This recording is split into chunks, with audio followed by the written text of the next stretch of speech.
Alright guys, so nandito tayo ngayon, sumugod tayo sa studio ng The Box Records para makasama natin. At syempre makausap ang bagong rap artist from Dubai, walang iba kundi si Amygdala. Ayan, kumusta? Yeah. Ayos naman, mabuti po. Okay, pag-usapan muna natin bago yung storya mo, itong naging experience mo of your first launch ng iyong single sa Pwestuhan. So, paano yung preparation?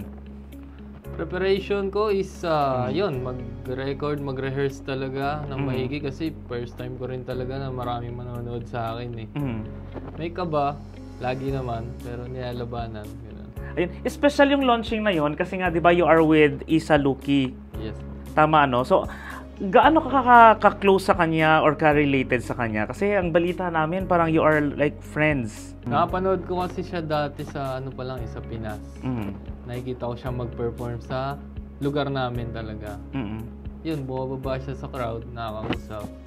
Hanggang sa, yun, napunta ako sa Dubai, nagawa na rin akong kanta.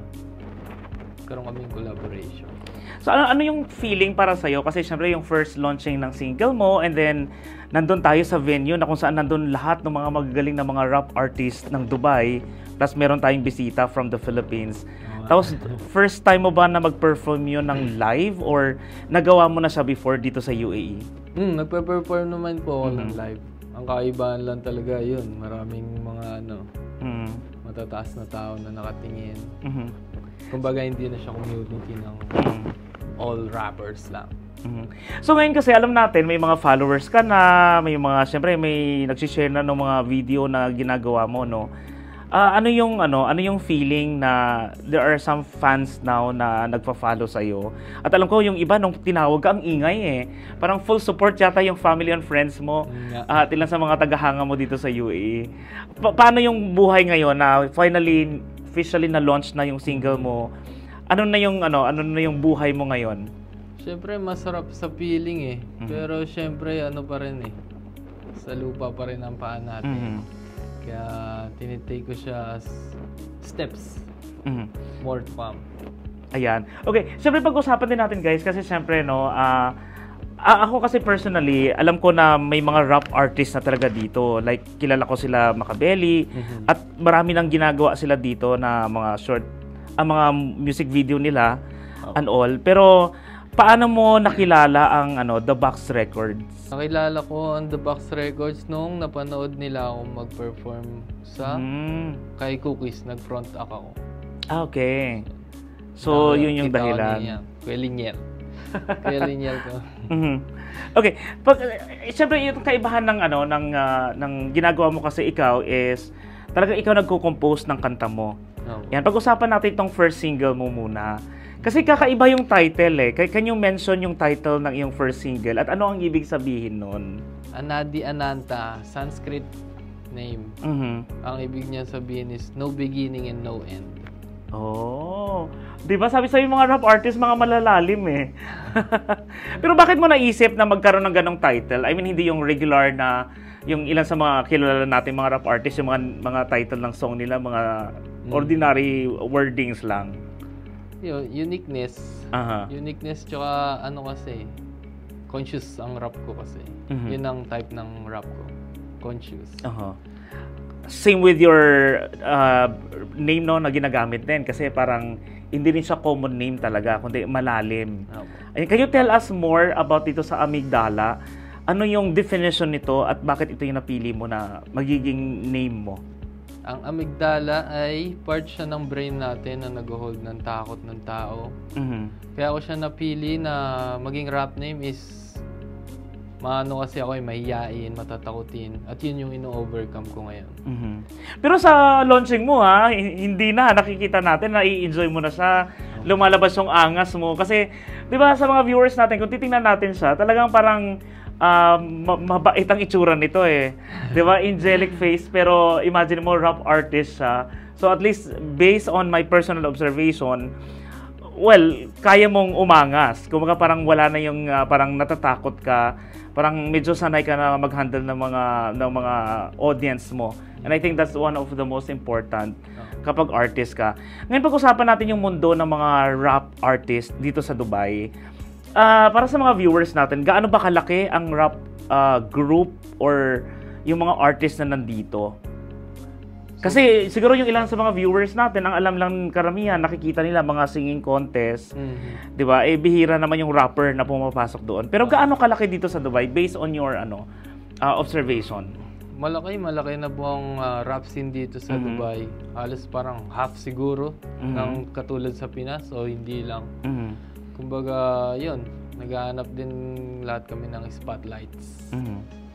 And of course, nandito nga ang The Box Record, no, para mas tumulong pa na mas makilala kayo. Yes. So, itong first single mo, para sa mga viewers natin, if ever, saan nila to pwedeng makita, mapakinggan, o ma-download? Available na ba siya sa mga online platform? Opo, sa lahat ng platform, makikita nyo na po siya. Ang Nadia Ananta, ang title niya. So, nasa Spotify, nasa ganyan? Opo, major platforms na. Ayan. So, lahat po ng major platforms available na siya. So, if you wanted to support ang yan kababayan natin, Dubai-based Filipino rapper, yan po si Amygdala. Pag-usapan natin ngayon yung pagiging writer and composer mo. Ikaw mismo nagsusulat ng mga kanta mo, no? So, alam natin na launch na natin ang iyong single, pero how many songs ang nagawa mo na at na-perform mo na ng live or sa stage? Actually, marami na po akong kanta eh.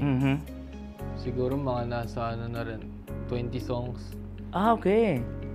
So, paano ka nagkakaroon ng time? I mean, are you now full-time as an artist or may work or job ka pa rin on the side? Meron po. Nag-work po ako. Okay, so paano mo nahahanapan ng time? I mean, anong mga discarding ginagawa mo? Or paano ka kumukuha ng inspiration para makapagsulat ka? Based din sa mga tao na nakakita ko, nakasalamuha. Actually, hindi lang sa tao, sa mga bagay. Masyado lang tayong aware. At yun, nakakapagsulat ako sa work dahil meron akong pen and paper lagi sa laging nagtitake note ka? Yes. Tama. Okay. Kahit walang beat, nagtitake note. I agree. Anyway, kapag gusto mo talaga or passion mo talaga isang bagay, you will find time eh. Correct? Oo naman. Okay. Pag-usapan natin yung buhay mo naman dito, no, sa United Arab Emirates. I heard nga na parang nasa 5 years ka nang nandito. Ayan. So, as a rap artist, ano yung mga future plans na meron ka, and ano yung mga plano ng The Box Records? May mga upcoming next launching ba ng next songs na meron ka para at least alam nila, masundan nila? So, nalabas na namin yung Nadia Ananta. Meron kami ilalabas ngayon na EP, 2. Ang title nito ay Mav at saka Superstar. Ang Mav, pinaalay ko yun sa kapatid ko, pangalan niya yun. Sa mga may anxiety o depression dyan, antayin niyo yung kanta ko. Siguro mga end of December. Ayan. So, marami tayong ilo-look after. Okay? Para lalo na po sa mga rap fans na nakabase po dito sa UAE. Ayan, ang tabayanan nyo po yan. Okay. Ito yung last question ko na lang para sa'yo, no? As a promising rap artist dito sa Dubai, tingin mo kung may mga viewers din tayo dyan na talented mo rin. Alam ko marami ang mahilig sa rap talaga.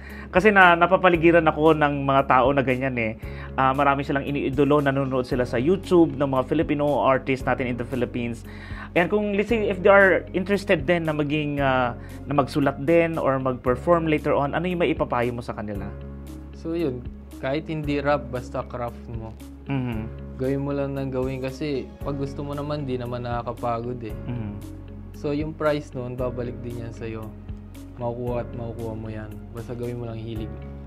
Basta gawin nyo lang. And of course, God will find a way, no, kung saan ka dadalhin ng platform na yon. Okay, Amygdala, ito na. Message mo sa mga viewers natin dyan. Ayan, baka may mga gusto kang i-shoutout o pasalamatan.